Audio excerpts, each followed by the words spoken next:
Good afternoon and aloha. My name is Juergen Steinmetz. I'm joining you from livestream.travel and eTurbo News in Honolulu.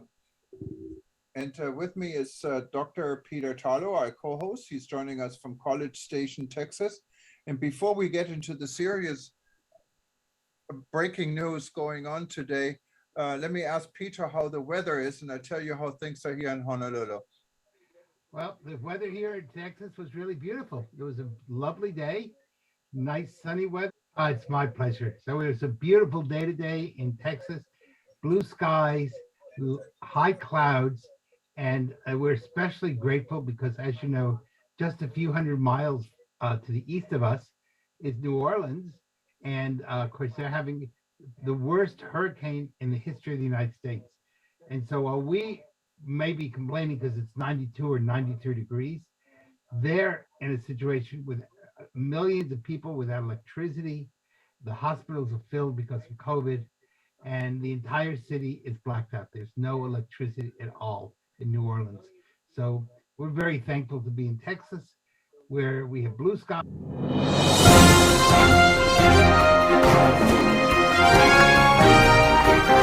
Hello and good day. My name is Juergen Steinmetz from eTurbo News, and this is a breaking news update. For more news updates and shows, please go to youtube.com/travel news group. youtube.com/travel news group. Here's our update. U.S. travel, EU travel restriction disappointing. Travel is a crucial component of the global economy and will be necessary for a full recovery from the economic devastation of the pandemic. European Commission recommends travel restrictions for U.S. travelers to EU. Many EU countries experienced boost in inbound visitation this summer. U.S. travel encourages the EU to remain open to vaccinated Americans. U.S. Travel Association Executive Vice President of Public Affairs and Policy Tori Emerson Barnes issued the following statement on news that the European Union recommends removing the United States from its list of countries for which travel restrictions should be lifted. This is a disappointing development following the boost in inbound visitation by vaccinated travelers that many EU countries experienced this summer. It's a setback despite the uptake in vaccinations, the tool that's highly effective against the variants, which are on the rise on both sides of the Atlantic. Travel is a crucial component of the global economy and will be necessary for a full recovery from the economic devastation of the pandemic. U.S. travel encourages the EU to remain open to vaccinated Americans, and likewise urge the United States to take immediate steps to begin welcoming vaccinated individuals and restoring our travel economy. European Union officials today recommended to suspend all non-essential travel from the United States as U.S. new COVID-19 case numbers spiked. Today's announcement by the European Council amounts to a recommendation to the bloc's 27 member states, which technically retain sovereignty over their own borders.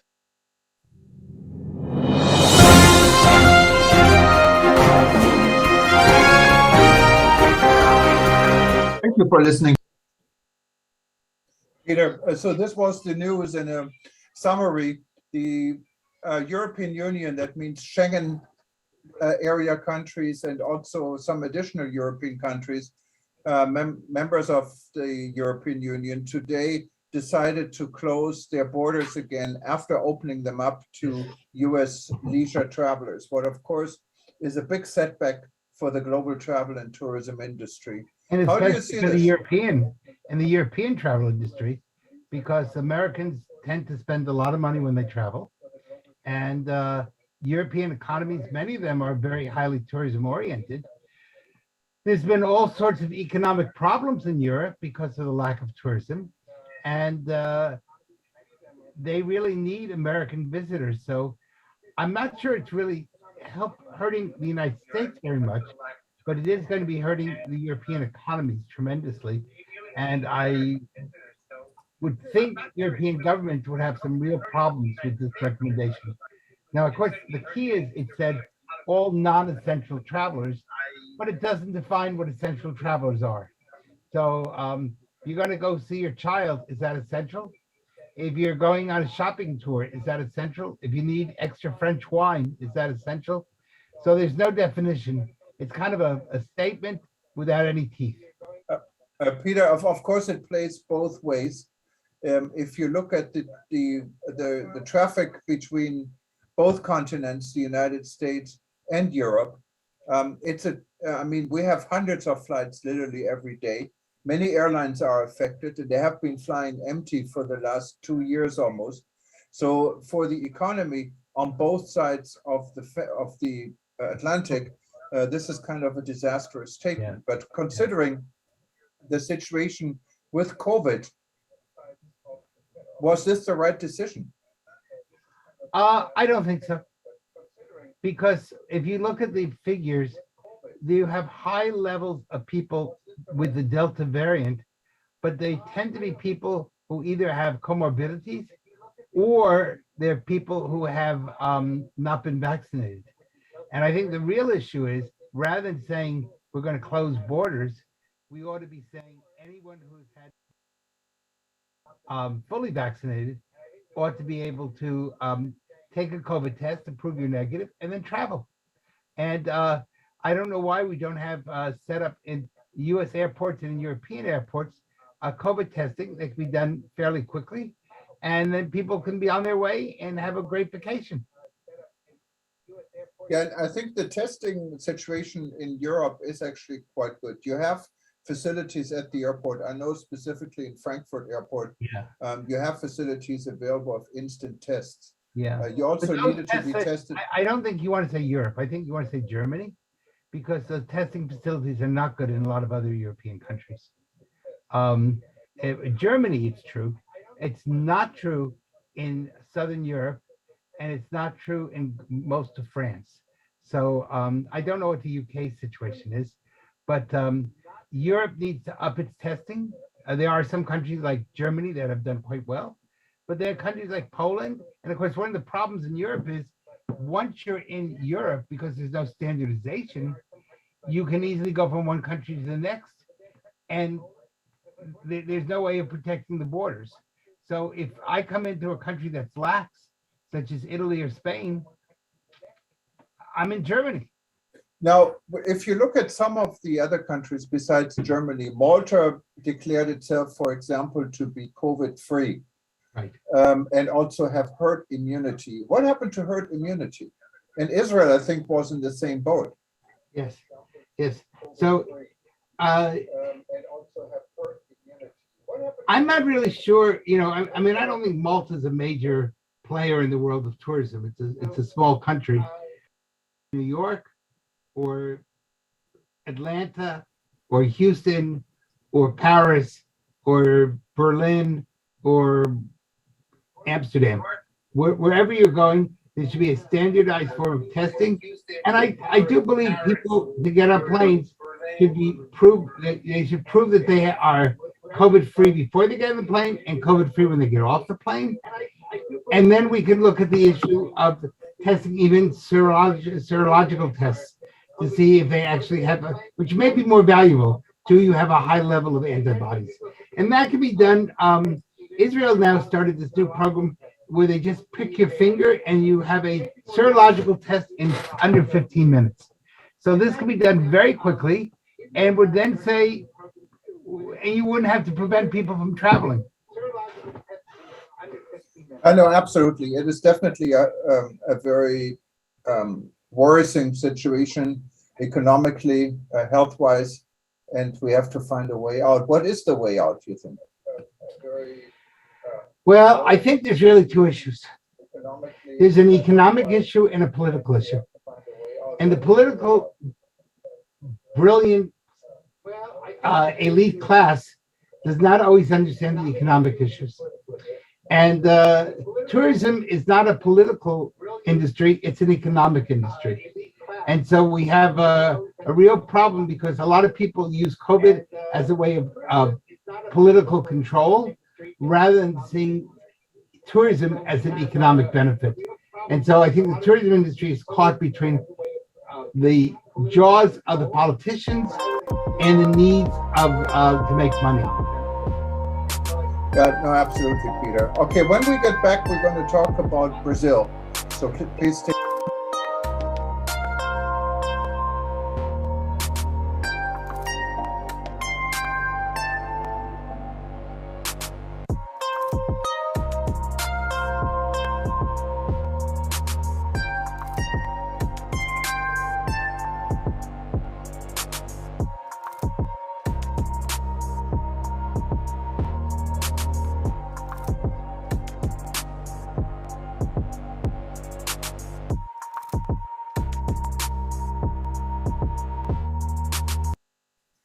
Okay, welcome back, everybody. And now we're talking about Brazil.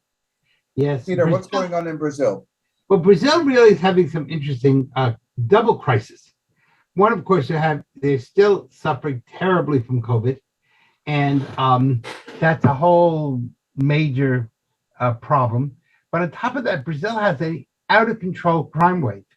And yesterday, for the first time, bad guys, robbers, started not only robbing visitors and other people, but they tied them to the front of the hood so that you became a human shield on top of a car. And Wow. this is a real problem because what it's done, it's August is a vacation month in Brazil. You have a lot of people coming in from Uruguay or Argentina or Chile, and they're really afraid to go because not only is it a question of being robbed, but how would you like to be robbed and then tied to the hood of a car so that you become a human shield? And so this is a really tragic situation that needs to be taken care of. Brazil, if it really wants to create its potential, it's going to have to get control of the crime wave. And that crime wave will literally destroy the Brazilian economy.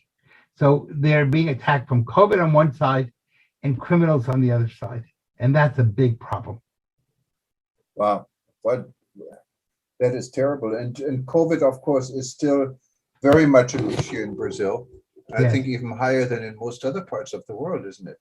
It is. So and of course, that means also that there's lack of hospitals, lack of hospital beds, lack of medicine. And so it's not only getting COVID, it's what happens after you get it. If you don't have enough hospitals or hospital beds or medications, now what do? Do you just go home and die? Wow. And if you're in a hotel and you're visiting, what's your situation? You probably don't speak Portuguese. You don't know the name of a doctor. The hospitals are overflowing, and you're afraid to take a taxi or a car because you might be kidnapped or shot. Wow. What else is there in the world? I mean, we're living through so many disasters. I mean, we don't even know where to count. don't. So give us a bright side here before we close. Well, let's see, something bright that's happening. Universities are coming back this week, and that means that this coming week will be the first round of football games. Now, that's going to be a really interesting thing in the world of COVID. They do say they're going to be able, it's outdoors, of course, football, but, and they're going to try to have some social spacing. But, you know, for example, here in College Station, our stadium seats over 100,000 people. And that's a lot of people for a football game. So I think they're only going to allow in maybe 35,000. So that's, for us, is kind of a small number. But I think it'll give people a real lift. You know, we need a psychological lift.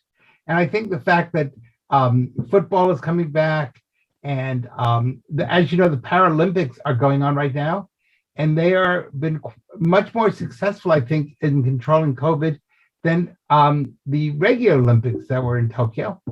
So that's another, you know, good thing that we see. But there's going to be lots of challenges in the world of tourism, and economically, we don't know what's going to happen between Afghanistan and illegal immigration around the world. And of course, Europe is now facing some real problems.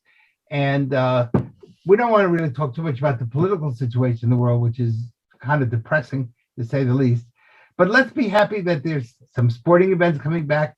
Australia, as another good piece of news, has said that by the end of the year, they hope to end their incredibly strict lockdowns if 80% of the population gets vaccinated. Now, I don't know if they can do that or not. Right now, they're 27%. But if they can get to 80% by January, then the Prime Minister has said that the incredibly difficult lockdowns that are taking place in Australia will be lifted and life will be easier. But you still got to get through September, October, November, December. So there's at least 4 months. Come on, Australia. What we need the Aussies to do is go get vaccinated. In fact, we need everybody to go get vaccinated. Well, let's put this as a good note at the end. And thank you everyone for watching us. As you can see, we changed our format. So we might pop up on your screen at any time, day or night, depending on the situation. You're also going to see other video clips throughout the day and throughout the night. And if you miss anything, all you need to do is go to livestream.travel. You will find repeats of this, or better go to our YouTube channel, because everything is now on YouTube. But Peter, maybe you can repeat that YouTube address again.